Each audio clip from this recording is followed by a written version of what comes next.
Hi అండి. అందరూ ఎలా ఉన్నారు? నేనైతే చాలా బాగున్నాను. మీరందరూ కూడా బాగుండాలని మనస్ఫూర్తిగా కోరుకుంటున్నానండి. ఈ వీడియోలో నేను నా డైలీ రొటీన్ ఏంటో షేర్ చేసుకుంటానండి. మనం ప్రతిరోజు కూడా ఉసిరికాయ జ్యూస్ తాగితే ఆరోగ్యానికి అయితే చాలా మంచిదండి. ఉసిరికాయ జ్యూస్ నేను ఏ విధంగా ప్రిపేర్ చేస్తానో ఈ వీడియోలో షేర్ చేస్తానండి. అలానే నేను సేమియా కేసరి ఏ విధంగా చేస్తానో కూడా ఈ వీడియోలో షేర్ చేస్తానండి. ఇదైతే బుధవారం తీసిన వ్లాగ్ అండి. నిన్న ఉదయం అయితే మా వారి కోసం అయితే పెరుగు చట్నీ అయితే ప్రిపేర్ చేశానండి. దద్దోజనం టైప్లో ప్రిపేర్ చేశాను. మా పిల్లలు కూడా తిన్నారండి.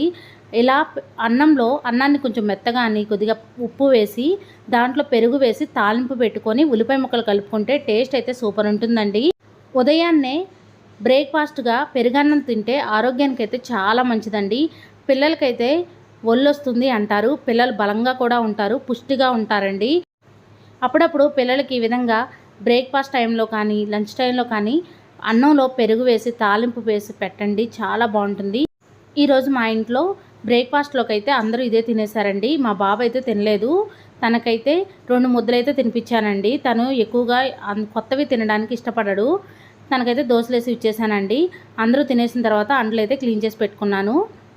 ఇప్పుడంటే అందరూ కూడా ఉదయాన్నే బ్రేక్ఫాస్ట్ చేయాలి, ఇడ్లీ, దోశ, చపాతీ, పూరి ఇలా అంటున్నారు. కానీ మా చిన్నప్పుడైతే ఉదయం అన్నం వండి ఏదైనా పప్పు కానీ సాంబార్ కానీ ఏదైనా కర్రీ వండేవాళ్ళు. ఆ అన్నంలో ఆ కర్రీ వేసుకొని తిని వెళ్ళేవాళ్ళం. లేదంటే పెరుగు వేసుకొని లేదా మామిడికాయ చట్నీ వేసుకొని తిని స్కూల్కి వెళ్ళేవాళ్ళం. మళ్ళీ స్కూల్ నుంచి వచ్చిన తర్వాత కూడా భోజనమే తినేవాళ్ళం అండి. అసలు టిఫిన్ తినడం లేదా స్నాక్స్ తినడం ఇలాంటివి ఎక్కువగా ఉండేవి కాదు. మా అమ్మ అయితే నాకు చాలా బాగా గుర్తండి. చిన్నప్పుడు ఉట్టుపప్పు చేసేది. ఉట్టుపప్పు మామిడికాయ కారం వేసుకొని అన్నం తిని స్కూల్కి అయితే వెళ్ళేవాళ్ళం. మేము వచ్చేసరికి మా అమ్మ సాయంత్రం అయితే ఆ పప్పుని తాలింపు పెట్టి ఉంచేవాళ్ళు. ఈవినింగ్ టైంలో ఆ పప్పు వేసుకొని మామిడికాయ చట్నీ వేసుకొని సాయంత్రం టైంలో కూడా అన్నమే తినేవాళ్ళం అండి. బెండకాయ ఫ్రై ఇలా కర్రీస్ చేసేవాళ్ళు. అన్నం కర్రీ వేసుకొని లేదా మామిడికాయ చట్నీ వేసుకొని అన్నం తినేవాళ్ళం. కానీ బోండాలు కానీ ఇడ్లీ కానీ దోశలు కానీ ఎక్కువగా తినేవాళ్ళం కాదండి. ఎక్కువగా కాదు, ఆదివారం ఒక్కరోజు తప్ప మిగతా రోజులు అసలు తినేవాళ్ళం కాదు. నా 10th క్లాస్ తర్వాత అయితే నేను ప్రతిరోజు బ్రేక్ఫాస్ట్ చేయడం అలవాటు చేసుకున్నానండి. అప్పటి వరకు అయితే బ్రేక్ఫాస్టు అంటే ఉదయం వేళ కూడా అన్నం తినడమే అని అర్థం అండి మా విషయంలో అయితే. మరి మీరేమంటారో కామెంట్ చేయండి. మా పాప అయితే పెరుగన్నమే తినేస్తుందండి. మా బాబుకి అయితే దోశలేసి పెట్టాను. ఆ తర్వాత అయితే వాళ్ళిద్దరికీ నలుగు పెట్టి స్నానం అయితే చేపించానండి. పిల్లలకి వారంలో 2 రోజులు నలుగు పెట్టి స్నానం చేపిస్తే చాలా మంచిది. ఇప్పుడైతే ఎండాకాలం కదా, పిల్లలు బాగా ఆడుకుంటున్నారు కదండి. మురికి పడుతూ ఉంటుంది, మట్టి బాగా వస్తూ ఉంటుంది. కాబట్టి శనగపిండి వారంలో 2 సార్లు నలుగు పెట్టి స్నానం చేపిస్తే వాళ్ళకి ఫ్రెష్గా అనిపిస్తుందండి. వాళ్ళు కూడా చాలా యాక్టివ్గా ఉంటారు. శనగపిండి అనే కాదండి, ఏదైనా బాత్ పౌడర్ అయినా వాడొచ్చు. లేదంటే కొంతమంది ఇంట్లో కూడా తయారు చేసుకుంటారండి. పెసరపప్పు, మినపప్పు అలానే కొద్దిగా బియ్యం వేసి నలుగు పెట్టడానికి పిండి తయారు చేసుకుంటారు. లేదంటే శనగపిండి అయినా పెట్టుకోవచ్చు, లేదా హెర్బల్ బాత్ పౌడర్ అని ఉంటుందండి, అదైనా యూజ్ చేయొచ్చు. ఇక్కడ నేనైతే సేమియా కేసరి చేస్తున్నానండి. ఒక చిన్న గ్లాసుడు సేమియా అయితే తీసుకున్నాను. సేమియా అయితే వేయించిన సేమియానే తీసుకున్నానండి. ఒకవేళ వేయించకపోతే ఒక అర స్పూన్ నెయ్యి వేసి ఆ సేమియానైతే సిమ్లో పెట్టి వేయించుకోవాలండి. అదే ప్యాన్లో కొద్దిగా ఆయిల్ వేసుకొని డ్రై ఫ్రూట్స్ మీరు ఏం వేసుకోవాలనుకుంటున్నారో అవి వేసుకోవాలి. బాదం పప్పు, జీడిపప్పు, కిస్మిస్లు అలానే ఎండు కొబ్బరి వేసుకుంటే చాలా బాగుంటుంది టేస్ట్ అయితే. నేనైతే అవన్నీ ఏం వేయలేదండి, బాదం పప్పు అయితే వేశాను. 1 గ్లాసు సేమియాకి 1.5 గ్లాసు నీళ్ళు అయితే కరెక్ట్గా సరిపోతాయండి. బెల్లం అయినా వేసుకోవచ్చు, పంచదార అయినా వేసుకోవచ్చు అండి. నేనైతే బెల్లం వేయను, పంచదారే వేస్తాను. వాటర్ మరిగిన తర్వాత సేమియాని అయితే వేసి వాటర్ అంతా ఇనికిపోయేంత వరకు ఉడికించుకోవాలి. వాటర్ మొత్తం ఇనికిపోయిన తర్వాత పంచదార అయితే వేసుకోవాలండి. 1 కప్పు సేమియాకి 3/4 కప్పు పంచదార అయితే కరెక్ట్గా సరిపోతుందండి. తీపి ఎక్కువగా తినేవాళ్ళు 1కి 1 వేసుకోవచ్చు. మనం పంచదార వేసిన తర్వాత కూడా వాటర్ మొత్తం బయటకు వచ్చేస్తుందండి. అంటే పంచదారలో ఉన్న పానకం మొత్తం బయటకు వచ్చేస్తుంది. ఆ రసానికి మొత్తం అంతా సేమియా ఉడికిపోతుందండి. సేమియా కొంచెం జారుగా ఉన్నప్పుడే దించేసుకోవాలి. అందులో కొద్దిగా ఇలాచీ పౌడర్ వేసుకుంటే టేస్ట్ అయితే సూపర్గా ఉంటుందండి. నేనైతే ఎప్పుడు ఇంత తక్కువ క్వాంటిటీలో సేమియా కేసరి ఎప్పుడు చేయలేదండి. ఎప్పుడు కూడా కేజీ ప్యాకెట్ చేస్తాను, అప్పుడైతే ఇంకా బాగా వస్తుందండి. ఈరోజు కొంచెం హడావిడి వల్ల నిదానంగా చేయలేకపోయాను. నాకు కొంచెం పని ఎక్కువ ఉండటం వల్ల త్వరగా అయితే చేసేసానండి. ఎందుకంటే ఉదయం వేళలో అయితే మా బాబు కోసం అయితే పులిహోర అయితే చేశానండి. ఇంట్లో కర్రీ ఏం ప్రిపేర్ చేయలేదు. ఈవినింగ్కి అయితే బెండకాయ ఫ్రై చేశాను. నాకైతే బాగా ఆకలి వేసిందండి. పులిహోర ఎందుకో నాకు తినాలనిపించలేదు. సాయంత్రం 6 అవుతుందండి, 5:30 దాటింది, 6 అవుతుంది. ఆ మధ్యలో ఎండ చూసారా ఇంట్లోకి ఎలా వస్తుందో. ఈ టైంలో ఇడ్లీ అయితే వేసుకున్నానండి.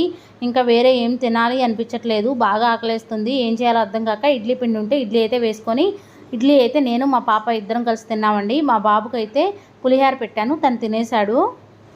మా ఇల్లు అయితే తూర్పు ముఖంగా ఉంటుందండి. అందుకని ఉదయం వేళలో సూర్యకిరణాలు ఇంట్లో పడవండి. సాయంత్రం వేళలో అయితే సూర్యకిరణాలు ఈ విధంగా పడుతూ ఉంటాయి.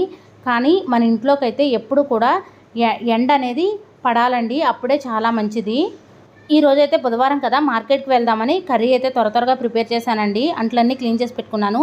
ఇడ్లీ వేసానని చెప్పాను కదా, నేనైతే ఇడ్లీ తినేసానండి. బెండకాయ ఫ్రైని ఒక గిన్నెలోకి అయితే ట్రాన్స్ఫర్ చేసాను. ఇడ్లీ అయితే నేను చట్నీ ఏం చేసుకోలేదండి, నా కోసమే కాబట్టి కారపొడి వేసుకొని మా పాప నేను ఇద్దరం తినేసాము.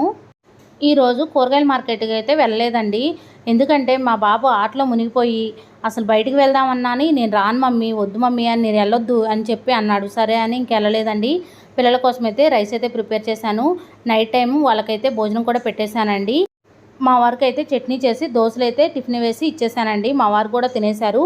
అంట్లన్నీ క్లీన్ చేసుకున్నాను. మొన్నైతే సెటిల్ ఆడానండి. నా చెయ్యి అయితే బాగా నొప్పి చేసింది. మా ఇంట్లో అయితే ఒక ఐస్ ప్యాక్ ఉందండి. నేను ఫ్రిడ్జ్లో పెట్టుకొని కూల్ అయిన తర్వాత ఐస్ ప్యాక్ అయితే పెట్టుకున్నానండి. నా చెయ్యి నొప్పి అయితే కొంచెం రిలీఫ్ అనిపించింది. మనకి హాట్ వాటర్లో పెట్టుకొని 2 నిమిషాలు ఉంచితే చాలండి. వేడి కాపుకోవాలంటే ఐస్ ప్యాక్తో అలా కాపుకోవచ్చండి. జెల్ ఉంటుంది, హాట్ అయినా పర్లేదు, కూల్ అయినా పర్లేదు. అది ఎంతో ఉండదండి, కాస్ట్ 150 రూపీసే ఎంతో ఉంది. కానీ బాగా యూజ్ అయిందండి. కాళ్ళకు కానీ చేతులకు కానీ ఏదైనా నొప్పులు అనిపించినప్పుడు మనం చల్లగా పెట్టుకోవాలన్నా లేదా వేడిగా కాపడం పెట్టుకోవాలన్నా చాలా బాగా యూజ్ అవుతుందండి. ఇక్కడ నేను మా వారి కోసం అయితే జ్యూస్ అయితే ప్రిపేర్ చేస్తున్నానండి. మొత్తం అంతా పీల్ తీసుకొని గింజలు ఉంటే తీసేస్తానండి. నారింజకాయల్ని జ్యూస్ అయితే పట్టేశాను. మా వారి కోసం అయితే ఉసిరికాయ జ్యూస్ కూడా ప్రిపేర్ చేస్తున్నానండి. ఉసిరికాయ జ్యూస్ తాగితే ఆరోగ్యానికి చాలా మంచిది. ముందైతే ఉసిరికాయలని శుభ్రంగా కడిగి చిన్న చిన్న ముక్కలుగా కట్ చేసి కొద్దిగా సాల్ట్ వేసి మిక్సీ అయితే పట్టేస్తానండి. ఆ తర్వాత కొంచెం వాటర్ కూడా యాడ్ చేస్తాను. ఆ తర్వాత వడగట్టేసి తాగేయడమే అండి. ఆరోగ్యానికి అయితే చాలా చాలా మంచిదండి. నాకు ఆకలేసిందంటే నేను అన్నమే తింటానండి. నాకు సిరుతిండి తింటాం అంతగా నచ్చదు. టిఫిన్ కానీ అన్నం కానీ తింటాను. మరి మీకు ఆకలేసినప్పుడు ఏదైనా స్నాక్స్ తింటారా, అన్నమే తింటారా, లేదా టిఫిన్ తింటారో నాతో షేర్ చేసుకోండి. ఈ వడపోసే గరిట స్ట్రెయినర్ అయితే చాలా బాగా యూజ్ అవుతుందండి. చూసారా, ఇందులో వేయంగానే వాటర్ మొత్తం సపరేట్ అయిపోతుంది, వేస్టేజ్ మొత్తం బయటకు వచ్చేస్తుంది. నాకు అంతకు ముందు అయితే చేతితో తీయాలంటే చాలా ఇబ్బంది అయ్యేదండి. అలానే టీ గంటతో వడపోయాలంటే బాగా ఇబ్బందిగా అనిపించేది. ఇంత పెద్దది తీసుకున్న తర్వాత చాలా బాగా యూజ్ అయిందండి. ఇక్కడ చూసారా, ఉసిరికాయ జ్యూస్ అయితే ప్రిపేర్ అయిపోయింది. నేనైతే కొన్ని తాగేశానండి. మా వారికి కూడా కొన్ని ఇచ్చాను. మరీ ఒకరికి అయితే ఏమి ఉండదండి, కొంచెం సాల్ట్ వేస్తాం కదా, ఫస్ట్ 2 రోజులు తాగాలి అనిపించదు, కానీ తర్వాత అలవాటైపోతుందండి. ఆరోగ్యానికి అయితే చాలా మంచిది. క్యాన్సర్ కూడా రాదంటండి. నేను మా వారు కొంచెం డిఫరెంట్ అండి. నేనైతే టిఫిన్ తినడానికి లేదా అన్నం తినడానికి ఇష్టపడతాను. మా వారైతే అన్నం తినడానికి అస్సలు ఇష్టపడరండి. ఇంకా టిఫిన్ అయితే చేస్తారు కానీ ఇలా జ్యూసెస్ కానీ లేకపోతే ఏదన్నా స్వీట్ కూడా తినరండి. కొంచెం కారంగా పకోడీలు ఇలాంటివి తింటారు కానీ అన్నం తినడానికి అస్సలు ఇష్టపడరండి. ఒక పూట తినడానికి కూడా నాకు ఎందుకో ఇష్టం లేదు అంటూ ఉంటారు. మరి మీలో ఎవరైనా ఇలా ఉంటే కామెంట్ చేయండి. మా వారికి జ్యూస్ ఇస్తే 2 జ్యూసులైనా 3 జ్యూసులైనా తాగుతారు కానీ అన్నం మాత్రం ఇష్టపడరండి. అందుకని ఓపిక ఉన్నా లేకపోయినా మా వారి కోసం అయితే జ్యూస్ అయితే ప్రిపేర్ చేసి ఇస్తానండి. తను ప్రిపేర్ చేసుకుంటారు కానీ తనకు రాదండి అసలు ప్రిపేర్ చేసుకోవడం. నాకు ఓపిక ఉన్నా లేకపోయినా నేనే ప్రిపేర్ చేసి ఇస్తాను. హ్యాపీగా తాగుతారండి. జ్యూస్ మొత్తం పట్టేసిన తర్వాత అంట్లు అయితే క్లీన్ చేసి పెట్టుకున్నాను. తర్వాత స్టవ్ మొత్తం నీట్గా క్లీన్ చేసుకున్నానండి. తర్వాత కుండలో అయితే వాటర్ పట్టేశాను. కుండలో వాటర్ తాగితే ఆరోగ్యానికి చాలా మంచిది కదా. అలానే కొన్ని వాటర్ జగ్లో కూడా వాటర్ అయితే పట్టేశానండి. నేనైతే ప్రతిరోజు కూడా నైటే అన్నీ క్లీన్ చేసి పెట్టుకుంటానండి. ఇల్లు కూడా నీట్గా తుడిచేస్తాను, స్టవ్ మొత్తం క్లీన్ చేసుకుంటాను. అందువల్ల పొద్దున్నే లెగంగానే ఇంకా వేరే పని ఏముండదండి, బ్రష్ చేసుకొని వంట చేసుకోవడమే. సింక్ కూడా నీట్గా ఉంచుకుంటానండి. ఇలా చేస్తేనే బొద్దింకలు రాకుండా ఉంటాయి, లేకపోతే బొద్దింకలు వస్తాయండి. అంట్లు కూడా ఎప్పుడు క్లీన్ చేసుకుంటాను. ఇల్లంతా నీట్గా పెట్టుకొని అప్పుడు పడుకుని పోతామండి. నా ఈ వీడియో మీకు నచ్చిందని అనుకుంటున్నాను, ఎంతో కొంత యూజ్ అయిందని అనుకుంటున్నాను. నా వీడియో నచ్చితే లైక్ చేయండి, షేర్ చేయండి, కామెంట్ చేయండి friends. Thank you for watching. Bye అండి.